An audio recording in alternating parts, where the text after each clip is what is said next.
We're going to talk through 4.2 today.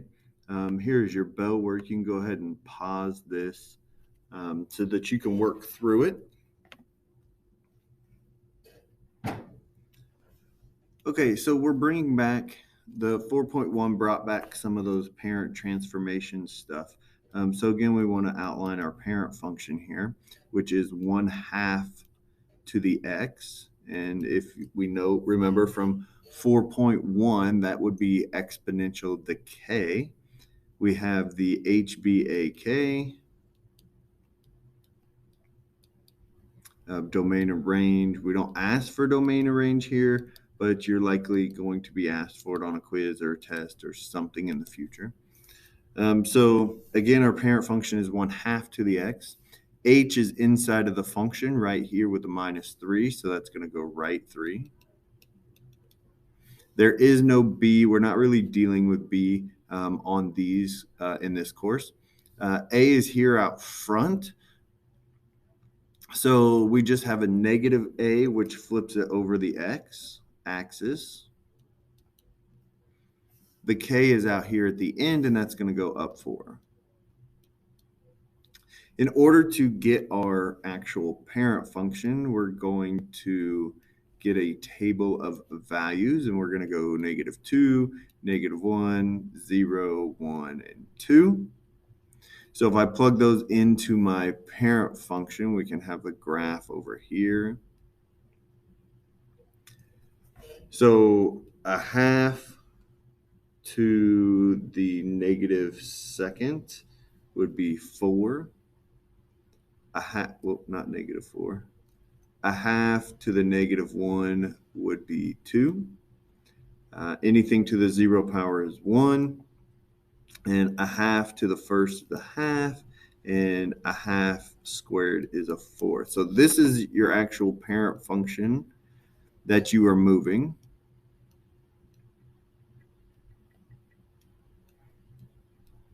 So we're going to first start by graphing those points.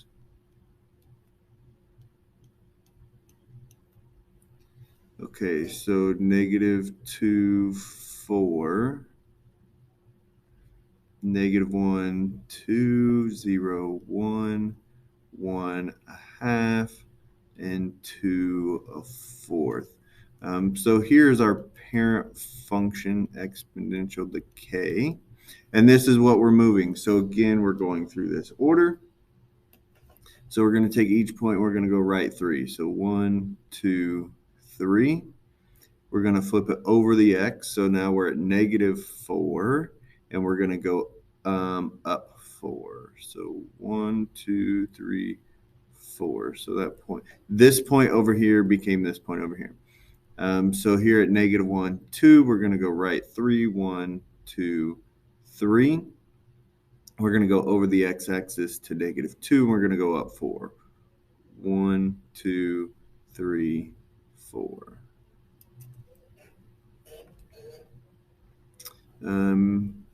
0, 1. So we're going to go right 3, 1, 2, 3. We're going to go over the x-axis here to -1. We're going to go up 4. 1, 2, 3, 4.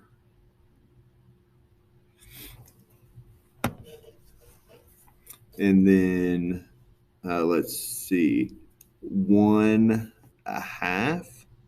So we'll write 3, 1, 2, 3 over the x-axis to -1/2, up 4, 1, 2, 3, 4.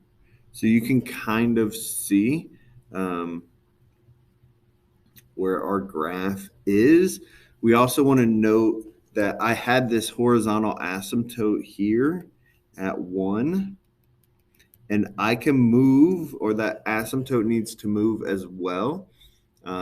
If I move it right 3, you don't see that movement, but it does move to the right 3. If I flip it over the x-axis, it stays on the x-axis, so it doesn't move, and then I move it up 4. So 1, 2, 3, 4. And a lot of times that's the first thing that people like to move. And we can kind of see where our graph is going to be. Okay, so it approaches that asymptote, it goes here and here. And we can actually find the y-intercept here. If I plug in 0 right here, so I have 0 minus 3, so it's a half to negative 3. And then you're going to take the negative of that plus 4. So we get negative 4 is the actual y-intercept here. And that's helpful to see where it crosses. So then this keeps going down. Okay. We can find domain and range. Domain will be all reals. And your range would be negative infinity down here all the way up to, but not including 4. So we have negative infinity to 4 parentheses. This is important that you know how to go through and graph all of this. Okay. So 4.2 is natural exponential functions. So we're taking what we learned in 4.1 and just applying the natural number to those functions. Okay, the HBAK stuff stays the same. The making a table are the same. The HBAK I said. Finding domain and range. All of that stuff is still the same. We're just applying a new constant. And that constant is the natural number.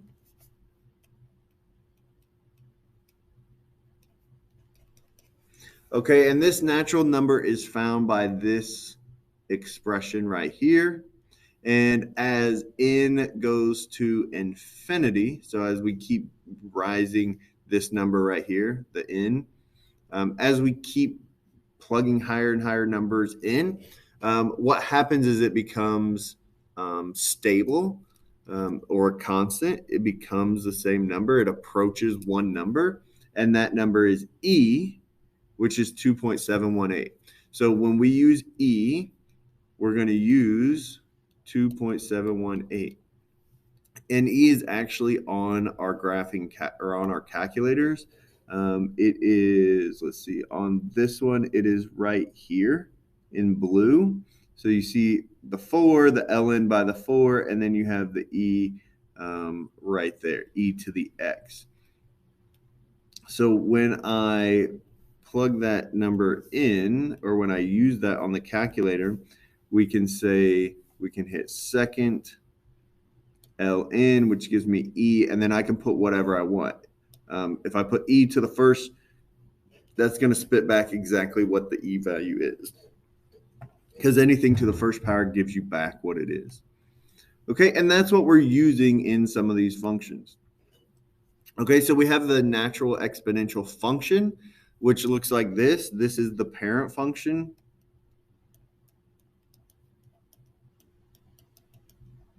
So it's like writing 2.718, that whole number to the x power. So this graph is somewhere in between 2 to the x and 3 to the x. Okay, it is between what those two graphs look like. The y values are in between, almost halfway. It's about 70% of the way through those numbers. Okay, 70% would be, I don't know, about right here between those two graphs.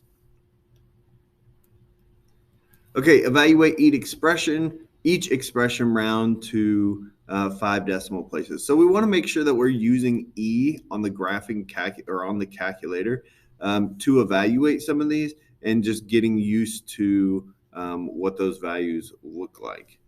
Okay, and how to kind of put it in. So we have E to the third. So we're going to hit second E to the third, enter.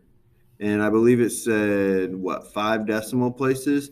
So we have 20 point, so we have 20.08554, because that 3 would go to a 4. So this one was 20, well, the squiggly equal sign means you rounded something, so 20.08554. Okay. The next one is a little bit trickier.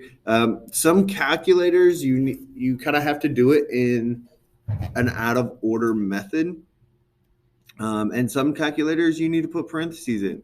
So I like to put in quite a few parentheses when I do this. So you could say like 2 parenthesis second e to the negative 0.53 parenthesis. And if you didn't put this one in parentheses, you would still get the same thing with this calculator. So I have 1.17721. So move this out of the way. This is about 1.17721. And you need a calculator to do this just because of the E being an irrational number. We want to use E. We don't want to use 2.718 because E is a more specific number. It has all the values in it. Okay, and the last one is just E to the 4.8. And we get 121.51042. So we have this is about 121.51042. Okay, so make sure you can find E on your graphing calculator and use it. Sketch a graph of each function, state the domain and range, and the asymptote. Okay, so knowing the parent function is going to be helpful.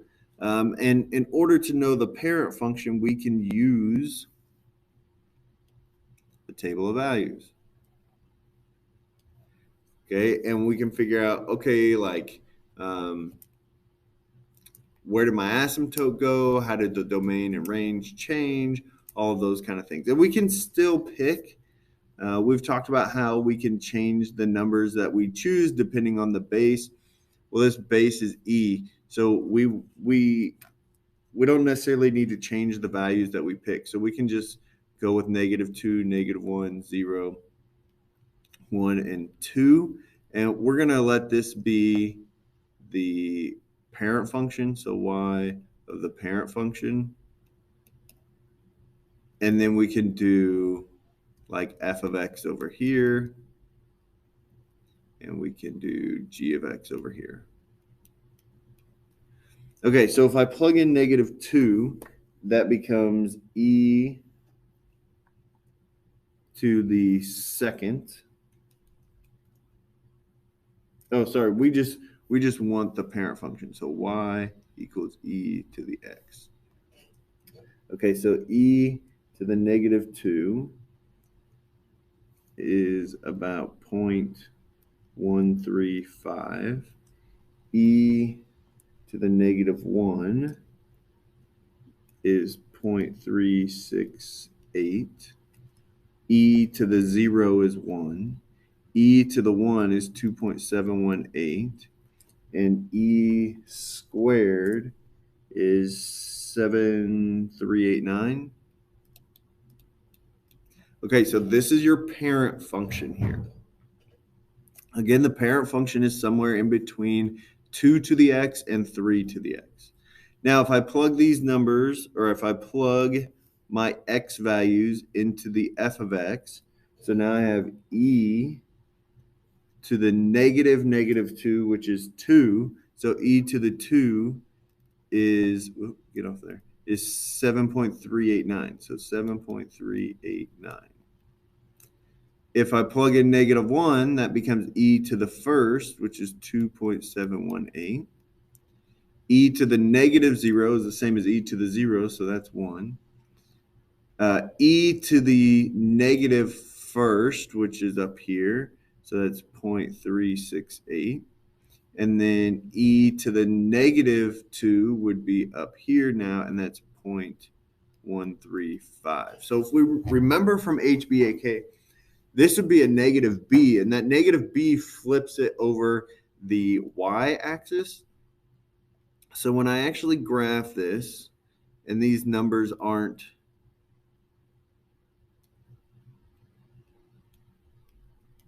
going to be exact in the exact right spot, but it's a good general location. So our parent function here is here, and then -1 we're at 0.36, and then point in here, and 2 or at 1 we're at 2.718, so maybe here, and then at 2 we're up here somewhere. Okay, so these lines would make my parent function.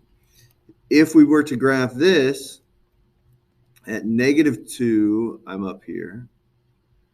At -1, I'm at 2.718, still at 0, 1, and then here, and then here. So we can see that our graph got flipped over the y-axis. Okay, so our domain, range, domain is still all reals. Our range would be 0 to infinity. Because our asymptote, our horizontal asymptote is y equals 0. That's this line right here. We didn't move anything up or down. Okay, so for g of x, we're going to plug our x values into this one. Okay, and you can do all of that on your table of values or your calculator. Just plug in the x values to that function. So we have 3e to the 0.5 times -2. And I get 1.104. If I plug in -1, I get 3e to the 0.5 times -1. That's 1.820. If I plug it, now be careful here, it's not always 1. Okay, so you may have to add or subtract some things when you plug in 0. And if you want, feel free to plug it into the calculator. So 3e to the 0.5 times 0, and you get 3, because this part right here would equal 1, and 1 times 3 is 3. And then we can have it to the first, which would be 4.946, and then have it to the second, which is 8.155. Okay, so if we kind of look back at our HBAK stuff, so there is no H. This would be a horizontal stretch by 2, and then this would be a vertical stretch by 3. And those are a little bit harder to do on these, especially when you have an irrational base number right there, which is why we look at the table. So if I plug in -2, I get 1.1, so that's about here. Plug in -1, I get 1.8, about there. 0, I get 3, 1, 2, 3. And at 1, I get 4.9, about there. And at 2, I get 8.1, so about here. Okay, so we've got this graph here. And what it looks like happened is I'm shifted. What looks like happens is I shifted up. If we know our parent transformation stuff, we know that this thing did not shift up any, or shift down, or shift left or right any. So our asymptote has not changed any. So this thing still approaches y equals 0. So our domain, again, all reals. Our range is still 0 to infinity, and we have y equals 0 as our asymptote. If you don't know that and don't see that, you can kind of see that this is tapering off down this way. We'll plug in an x value of 100. When I plug in an x value of 100 to this function, I get some really small number. I get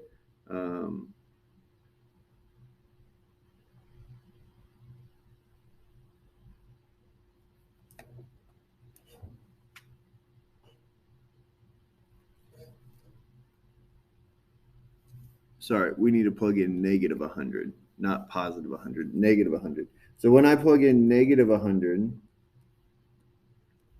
I get some really small number. It's actually in scientific notation of 5.786 times 10 to the negative 22. That's a really tiny number, but it's still positive. It's still above zero right here. So that tells me it approaches zero, which is still my asymptote. Again, you can look at HBAK and notice that I don't shift it up or down any.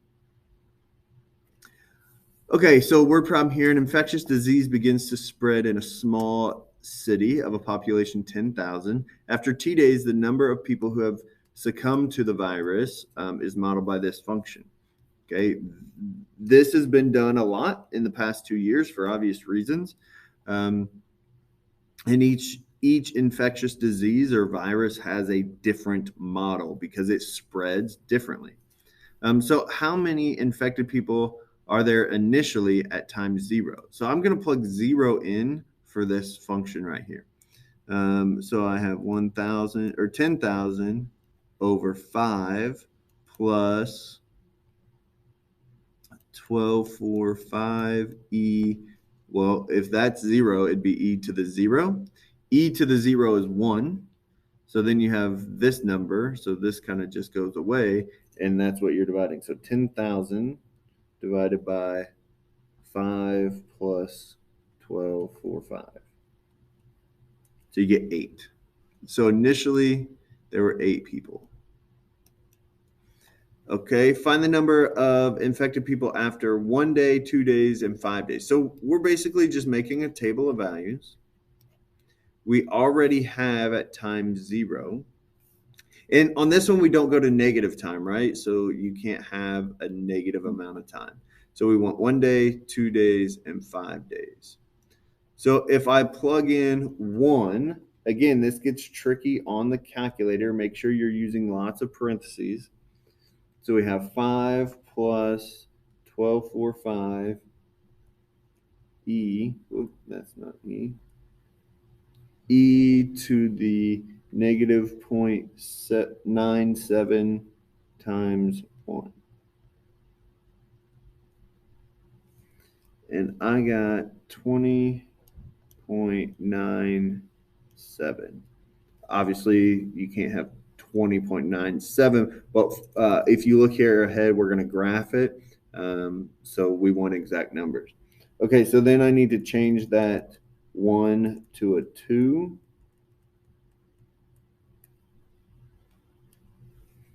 And I get 54.37. And then change that 2 to a 5. And I get 678.13. Okay, so graph the function and describe its end behavior. So if we just quickly sketch this out, well, I don't even need this left side. So we can move this over here. It's all going to be positive. And in fact, okay, so at 0, we're at 8, which is down here. I could go by like, I don't know, 20s here. This 5 is going to be way off my graph. So if I go by 20s at 0, I'm at 8, so it's probably down here. At 1, I'm at 20.9, so here. At 2, I'm at 54, so 20, 40, maybe in here. And then at 5, 3, 4, 5, I'm all the way up here, like 600-ish something. Okay, so right there. And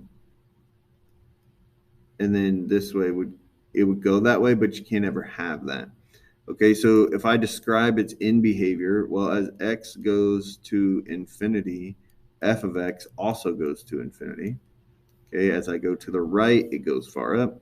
As x goes to negative infinity, f of x goes to 0 because it's going to that line. You're never going to have anything below. Um, you're never going to have anything below 0 in that case. Now, whoop, I misspoke. This is actually not exponential. It's a rational exponential. So let's see what happens after this. We're right here. It's not going to cross 0, but let's graph it here on our graphing calculator. So go to y equals, you have 10,000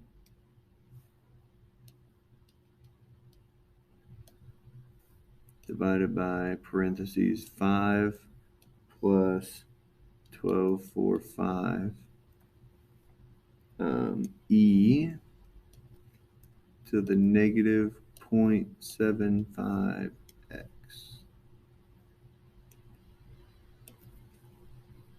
Okay, so let's graph it. Okay, so that's kind of what we saw on our graph. Let's change this window a little bit. Let's make the y maximum, I don't know, let's just go 500 maybe and see what that gets us. Let's go a little bit more. Let's go to 5,000. Okay, so because this is a rational, we have this top curve right here, which makes sense because I only have a population of 10,000. So as this thing keeps going on over days, the max number of people that can get infected are 10,000. Um, so between these 2 days, what is this? 1, 2, 3. After day 3, it really picks up. But once everybody gets infected, it kind of tapers off and slows back down. And we could figure out, let's look at the table. I think that's day. We can look at all the days. So day 8, we are at 18,000 or 1,800, and then it starts tapering off. And we could scroll down here. You could put in values and see what happens. It looks like 2,000 is going to be the max number of people getting infected. This includes like recovery time, maybe once they get it, so it's actually going to go like this. So as x goes to infinity, the y value goes to 2,000. So I was wrong on that.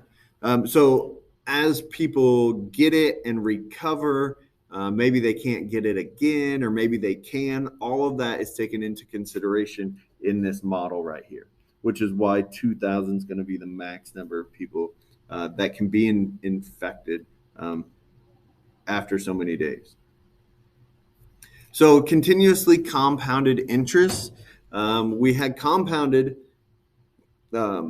interest the other day. This is continuously compounded. P is still going to be my principal. R is your rate in years, and T is the time in years. Again, everything is in years for this. Okay, so we're still just plugging values in and finding out the value. A of T is again the amount after time. So however much time that they say.